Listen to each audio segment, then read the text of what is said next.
At 9:02 a.m., nothing breaks. No bombs, no sirens, no alarms. But inside a few bank computers, a number flickers. A routine transaction doesn't clear. For most people, the morning continues normally. Coffee, traffic, emails. Yet under the surface, something fragile just cracked. Because the modern world doesn't run on money. It runs on trust. And when trust hesitates, even for a moment, the system starts to shake. This matters right now because we live in an economy that looks solid, but behaves nervous. Markets swing on rumors, banks fail over weekends, governments promise stability while quietly preparing emergency plans.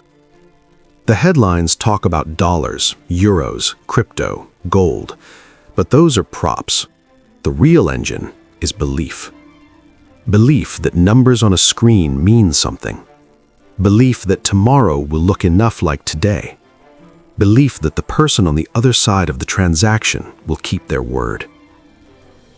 Take a step back.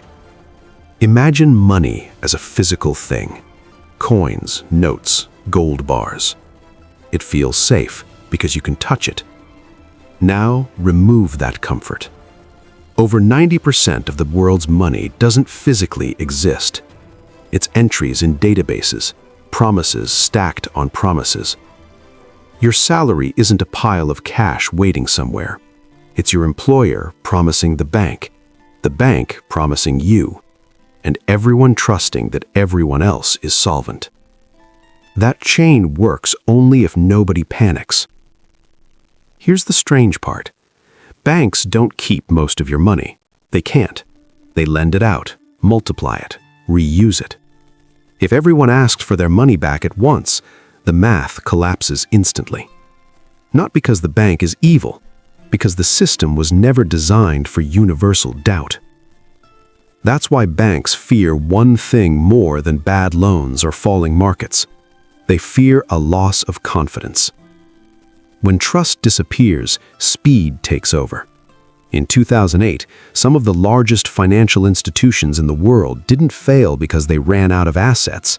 They failed because nobody trusted those assets anymore.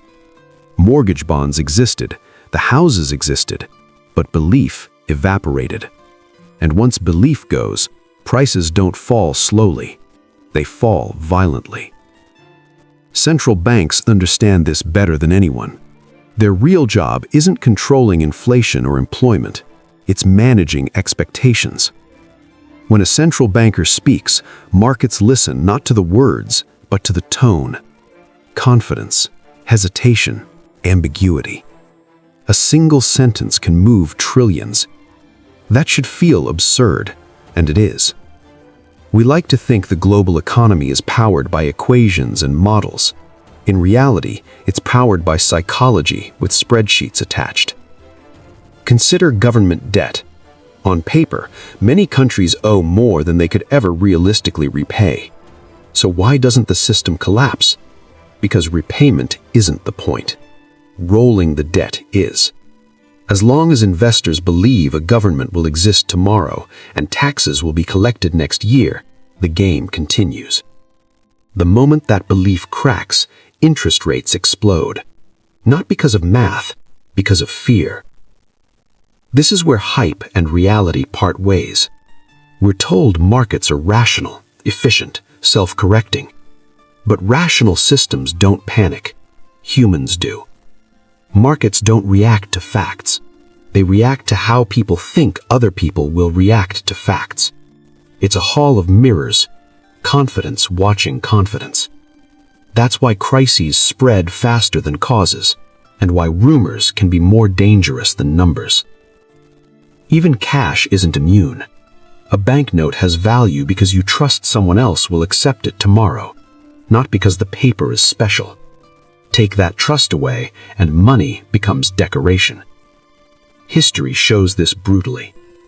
Hyperinflations didn't start with printing presses. They started with lost faith. Once people stop believing prices are stable, they rush to spend. Spending accelerates inflation. Inflation destroys trust further. The spiral feeds itself. Zoom out further. Global trade works because ships are loaded before payment fully clears. Corporations sign contracts assuming currencies will still function months later. Nations hold reserves in other nations' money. This is not strength, it's mutual vulnerability. The global economy is a trust network pretending to be a machine. And that's the uncomfortable mechanism. We didn't design a system that eliminates risk. We designed one that hides it behind confidence. When things work, trust feels invisible. When it breaks, nothing else matters. So what's the risk now? Not one crash, not one currency, but trust being asked to carry too much weight.